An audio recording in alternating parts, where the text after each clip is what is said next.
one. AllBall TV. They scared, but I'm not. They don't like comentario. Y suscribe. Our girl who needs to take her words back and learn how to retract the retract. Sheryl Swoopes is getting flamed on these internet streets. She's having a bad week, man. It's a bad 2 days. They're ganging up online. She's very defensive. But this KFC from Barstool. This will uplift her platform now. It already has. It already has. Sometimes you gotta be strong and wrong, baby. Sometimes you gotta be strong and wrong, baby. Ain't nothing wrong with that, Sheryl. Basketball legend Sheryl Swoopes hates Caitlin Clark so much she is letting it ruin her professional career and her personal relationships. It is wild. Like many of the older women's basketball legends, she tries to diminish Caitlin Clark at every turn, specifically saying that Caitlin only broke the college record because she was a fifth-year senior and because she takes 40 shots a game. When that, of course, was absolutely proven wrong. She was only a four-year senior, only took about 20 shots a game. She immediately texted Caitlin saying this. Of course, Caitlin Clark, being the class act that she always is, replied with this, even though she probably wanted to say, shut the fuck up, you old. Towards last week, Sheryl Swoopes on her podcast talks about the Indiana Fever and mentions every other player by name and refuses to bring up Caitlin Clark, which isn't the end of the world, but it's obvious and it's deliberate and it's an agenda and it's petty. So Stephen A. Smith brings it up on his show.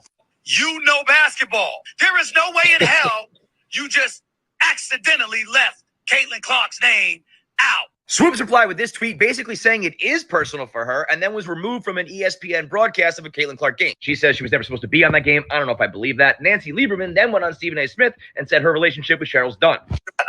I've known Sheryl. I've coached her, have a lot of respect for her, and I called her as a friend, and I said, you do have to get the statistics right. I mean, facts matter. Our relationship's not happening at this point. Imagine jeopardizing your career, losing lifelong friends, and becoming a distraction, all because someone's good at basketball. She didn't miss all this. She took advantage, I believe, Flea. And she decided, I'm going to go on Twitter Spaces and respond to all of these teams. You know, what he posted on his podcast. And I said, please bring me on your show. He didn't respond. I think he blocked me, which is cool. He didn't respond. But then yesterday, you go and bring Nancy Lieberman on your show. But let me clear up a couple of things, because I was only contracted to do 7 games for the Dallas Wings. So everyone thinks that I was replaced for doing the Indiana Fever game, when the reality is last week I told the producer that I could not do the Indiana Fever game because of a prior commitment, but also because there's nothing I can say that's going to be right. Right. So as a commentator and analyst, I got to be able to speak positive things, good things, but I also got to be able to critique, because I do that to everybody. They then said that I was silent for 50 seconds. Don't know who had the time to time that, but I was silent for 50 seconds on a game I did, Las Vegas Aces versus Dallas Wings, when it had nothing to do with Caitlin. So for people who don't know, I'm a color analyst, not play-by-play. So my play-by-play guy, Ron Thulin, he had a graphic. He was supposed to read the graphic. He read it, said Caitlin Clark was player of the week, and Nafisa Collier was player of the week. You're going to get a chance to see both of them. They're coming in town to play. That was it. That's what he was supposed to say. I was not supposed to comment, didn't have to comment. Now, if he would have said, Sheryl, what are your thoughts on Caitlin being player of the week? What are your thoughts on Nafisa being player of the week? And then if I don't respond, then that's a bad look. But that wasn't how that happened. So the other part of that is everyone's mad, or her people are mad that I didn't say anything about it when I wasn't supposed to, but yet didn't have an issue with me not saying anything about Nafisa Collier. But her saying on the Stephen A. Smith show yesterday that she was on her treadmill working out, I don't know if she was or not, because I'm not in the room with Nancy, but what I do know didn't happen was a phone call from her. Nancy Lieberman decided she was going to be upset that I said it was going to be an adjustment period for Caitlin, Angel, all the rookies, but in particular Caitlin, and that I didn't think she would come in the league and dominate right away. It's my opinion. So she got upset that I said that. So she decided she was going to go to Twitter, which is what people do. She was going to go to Twitter and try to call me out. The fact remains that everybody leans into ego, bro. Every time you get an opportunity to lean into your ego and not walk it back. I just said Steven Jackson didn't average 20 points a game for 3 seasons. You did the research, pulled it up, and showed me I was dead wrong. And in real time, I said, yo, bro, I'm wrong. I'm wrong. This girl, this woman has elevated a team that has not been above 500 in the 2020s.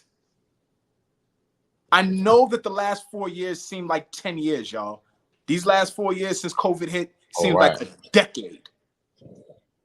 But the fact remains, she has that Indiana Fever team hasn't been over 500 since she walked through the door. They just got above 500 last night because of her play, right? Kelsey Mitchell has been amazing. Aaliyah Boston is great. Their coach over there, I can't call her name right now. She's doing a hell of a job. For the Fever? For the Fever, yes. I want to call her name because I want to be respectful. But this whole thing about Christy Sides? Oh, Christy Sides is doing a hell of a job. My thing is, if you know you're wrong, you can walk back and say, yo, I was dead wrong about that girl. She is amazing. She's playing great basketball. She's one of the best players in the league right now. Like right now, currently playing, is one of the best players in the league right now. She surprised the hell out of me. I can't wait to see what she brings for the rest of her career. You could do that right now, and this goes away. But you leaning into, and I'm back on my bullshit. You leaning into being a sister that's wrong, and I'm gonna just lean into being wrong instead of like, okay, hold on, let me take a breath. All of that Twitter Spaces shit sounded like she was trying to victimize herself for a minute. While I was quiet for 50 seconds during the play. That's your job. You're covering the game. You can't have a bunch of dead air when you are covering a live game. And if you don't know that, don't be a color girl. Don't be a color woman. Excuse me. Don't do it. Like at some point, bro, like we got to start taking accountability instead of leaning into pride and ego. Just say, yo, I was wrong about this young lady. She's the real deal. I can't wait to get and work with her. I see some stuff that I could give her that's going to add to her back because she could be one of the greatest of all time. I can't wait to work with her. That type of thing. That just goes back to what I was saying, and I'm gonna give it to you, bro. Like this just goes back to what I was saying. This disconnect between the older generation and the younger generation, and it goes for men, and it clearly is going for the women's game too. It's disgusting, man. It's disgusting. It's taken away from how great everybody could be. It's just taken away, and it's doing exactly what people love to lean into, like this. We're gonna pit everybody. Okay, we're gonna put the younger generation against the older generation. We're gonna put blacks against whites. We've been doing that for forever. We're gonna put men against women. Now we've dumbed it down to we're gonna put the black man against the black woman. Like we've got it to where it's literally everybody is against everybody for whatever, however I want to pump my ego. So I'm done with my soapbox, bro. Go cook, man. I'm ready to hear how you see this, because Sheryl Swoopes, somebody needs to grab Sheryl Swoopes and just say, yo, baby, like it's okay to walk it back. That's fine. Yeah. You're not giving into Stephen A and these guys individually. You're giving into your own take. That's what you're taking personal. Like, forget about everybody being right. You got to make it right for yourself. And what you said, everything's so polarizing and becomes tribal, but everybody disagrees Sheryl Swoopes is wrong. I'll tell you that much. There's no two sides of that. I haven't heard anybody defend her at this point. And it's primarily because Caitlin Clark is who I thought she was. That girl, and that little girl when she was at college, she was a young girl to me. My daughter's close to her age. She's a young girl to me. They were in college and said, oh, I like her. I love Angel Reese. I love her peoples. Caitlin looks different. I don't know. This looks, and she's a competitor. And I ain't like her playing. She never played big, except she would pout a lot. I know she was 2 technicals away from getting kicked out of a game recently. I don't know if she's gotten there yet, but she has to be careful because they're in the playoff run. Apparently, they're trying to make the playoffs now, being above 500. She leads the league in assists, Fabian. She leads the league in highlights. She's leading the league in assists. Not only can she shoot it from the parking lot, she's a tough little muck. You know what I'm saying? She's tough. And I'm sitting here watching her yesterday, and I've been invested, right? Since we talked about it at the beginning of the season, I've been invested. I said, I'm going to watch this girl. I'm going to watch how she matures throughout the next couple. And all she's done is just keep getting better. First half of the season, she couldn't stop turning the ball over. This second half, since they came back from the Olympics, is she turned the rock over? Yeah, she's still figuring things, but not at the rate where she was sharp, coughing it up. She looks sharp. She looks sharp, she can, bro. Remember, how long was the transition from college to the pros? A week? In all seriousness, what kind of training camp is that? You get a month in the NBA. They got bumped out of the tournament. Did they make the tournament? I don't know. They got bumped. She went on second to last game. She went on a press run. The draft, then the season was right there. Right? The turnaround was super quick. And for us to act like we don't see what's happening, forget the critics. What are we watching right now?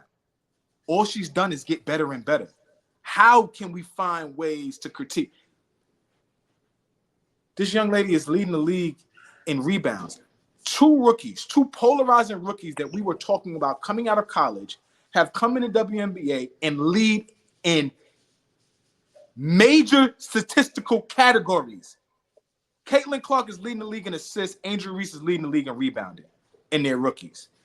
But that was part of the problem though too. And I know we were laughing about it off air where she's throwing the ball off the backboard and making a big deal out of that because she leads the league in offensive rebounds without her own offensive rebounds, off her own shots. Like she is the Rodman right now out there as a rookie. She's going bananas. But to me, even watching in college, I'm like, I don't think this is close. Caitlin looks clearly like the better ball player. I don't care what park we're in, what court we're on, we're all going to watch Caitlin Clark. She looks like a star. She's a star because she's hitting every basket from half court. We're going to watch that. We just saw with Steph Curry. I had to retract the retraction when I said, damn, Steph Curry's been in our zeitgeist for so long. I just overlooked KD. Like, that wasn't your team. And I had to walk that back. Like, wait a minute. I don't know if Steph Curry's on KD's level. But the point is, he propped himself to that spot by being that skilled and that nice. Caitlin has gotten there. Are we D-Rodding Caitlin? You kind of have to at this point because everything there was this backlash that Sheryl Swoopes was a big voice of. And Angel Reese, bro, you're great at what you do. But it shouldn't be you versus Caitlin as what's the thing anymore? As a rookie of the year? Is that what you're scared to lose? Like, I don't understand Angel Reese fans going too crazy over this and ruining the moment. Once again, there's nothing to really compare anymore. To come from this in the when they're in college to coming in the league as rookies the same year, to them, like I just said, leading the league in a major statistical category in their respective positions, right? Like, for me, I'd have no issue with them winning co-rookie of the year. I said this offline, but I'm gonna say this now. I would have zero issue with it. Zero issue with it. Because you could like all that what Caitlin Clark is doing. And there's nothing wrong with that. But that can't, again, that can't put an indictment on Angel Reese and what she's doing is not as big or not as important or not as good. To average a double-double in a grown women's league, tell me the other women in the WNBA right now that are averaging double-doubles. Because I don't know. I would like to know. Who else is on that list with her? Asia is not? Well, Asia Wilson levels. Levels. We're talking about probably a 3-time, she probably about to win her 3rd MVP in a row. We're talking about a back-to-back champ. We're talking about levels. Angel Reese is not Asia Wilson. I will say that. Let's start having that. But what you're saying, I don't think, like, I had to walk back when I said I don't think Caitlin Clark will ever be a top 3 player of all time. Maya Moore and them was just too. Candace Parker, that's just too tough of a cover from what I'm seeing as a basketball player, as a basketball fan. I can't go take a strong position and go against you so strongly about, no, she doesn't deserve co-rookie of the year, but it doesn't feel that way. It feels like Caitlin Clark came back and she's in control of that team's offense. She's in control of that team in a lot of ways that Angel Reese, you're in control of a certain aspect of the game, but not an entire half. Well, that's position. The ball is in Caitlin Clark's hands. The ball is not in Angel Reese's hands because she is not a point guard. So what is she affecting? She's affecting adding extra possessions because she's a hell of an offensive rebounder, right? She's tough, right? And what she's doing can't go discounted. Like, you don't need that on your basketball team. And just because what Caitlin is doing, and she's in a completely different position, doing and being asked to do completely different things, shouldn't take away from what type of effect Angel Reese is having on the game, period. Like, I don't have to be Caitlin. I don't have to be Caitlin Clark. I could be Angel Reese. Or I don't have to be Angel Reese. I can be Caitlin Clark. Like, it gives options, right? Everybody can't be a Steph Curry or LeBron James. AllBall TV. They scared, but I'm not. Deja un like comentario. Y suscribe.